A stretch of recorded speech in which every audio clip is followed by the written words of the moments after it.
আসসালামু আলাইকুম এভরিওয়ান, আশা করি সবাই ভালো আছেন। কিভাবে ঘরোয়া পদ্ধতিতে একটা পারফেক্ট কেক ডেকোরেশন করবেন সেইটাই আপনাদের সাথে আজকে শেয়ার করব। আর আমি এখানে শুরুতেই কেকটা বানিয়ে নিয়েছিলাম। কেকটাকে আমি এক লেয়ারে কেটে নিলাম। দেখুন আমার কেকটা কত সুন্দর সফট হয়েছে। আমি 3 লেয়ার দিয়ে করব, তাই আমি 3 লেয়ার শেপ অনুযায়ী কেকটাকে কেটে নিয়েছি। এরপর আমি হুইপ ক্রিম নিয়ে নিলাম। আর এই হুইপ ক্রিমটা আমি একবার ব্যবহার করেছি। আমি এখানে টপিংসের হুইপ ক্রিমটা ব্যবহার করছি। আমি টপিক্যালটাও ব্যবহার করি, চাইলে আপনার ভিভো হুইপ ক্রিমটাও ব্যবহার করতে পারেন। আর এই হুইপ ক্রিমটা আমি ডিপ ফ্রিজের থেকে প্রায় 1 থেকে 1.5 ঘন্টা আগে বের করে নর্মাল টেম্পারেচারে রেখে দিয়েছিলাম। আর লিকুইডের পরিমাণটা যখন এরকম তরল হয়ে আসবে তখনই কিন্তু আমরা বিটারের সাহায্যে ব্রিড করে নিব। আর যদি আপনার ক্রিমের লিকুইডটা বরফ থাকা অবস্থায় ব্রিড করে নেন তাহলে আপনাদের ক্রিমটা পারফেক্ট হবে না, একটু পরে পানি ছেড়ে দেবে।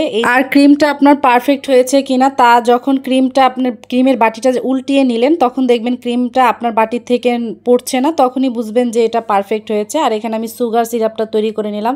এখানে 3 টেবিল চামচ চিনি আর একটু পরিমাণ মতো পানি দিয়ে আমি সুগার সিরাপটা তৈরি করে নিলাম। আর দেখুন আমি এখানে পাইপিং ব্যাগে হুইপ ক্রিমটা ভরে নিচ্ছি। কিভাবে ভরে নিতে হয় সেটাও আপনাদের সাথে শেয়ার করছি। আর এইভাবে করে ভরে নিলে আপনার হাতের সাথে লেগে যাওয়ার সম্ভাবনা থাকে না।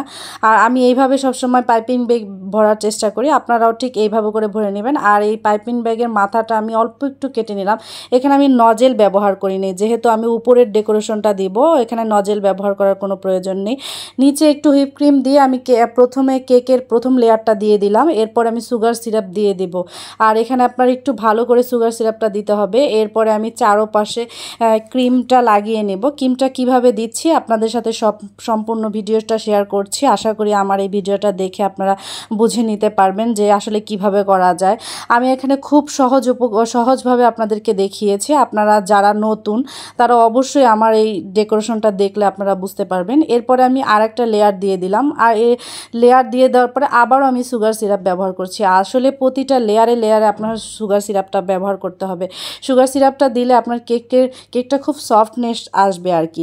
এরপরে আমি আবার হুইপ ক্রিম দিয়ে দিলাম। হুইপ ক্রিম দিয়ে আমি একটি শার্পনারের সাহায্যে একটু মিলিয়ে নিলাম। তারপর উপরের যে লেয়ারটা ছিল সেই লেয়ারটা আমি দিয়ে দিলাম, যেহেতু আমি থার্ড পার্টের লেয়ার করছি।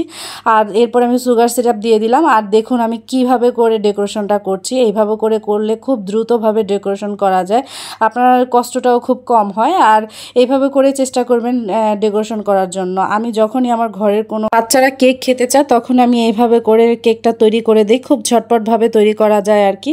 এরপরে সবগুলো লেয়ার আমি খুব ভালোভাবে লাগিয়ে নিয়ে নর্মাল ফ্রিজে প্রায় 10 মিনিটের মতো রেখে দিব। সেট হয়ে যাওয়ার পরে আমি একটুখানি ডেকোরেশন করেছি একটু ফুড কালার ব্যবহার করে। আশা করি ভিডিওটি ভালো লেগেছে। যাই হোক আজ এই পর্যন্তই। আসসালামু আলাইকুম।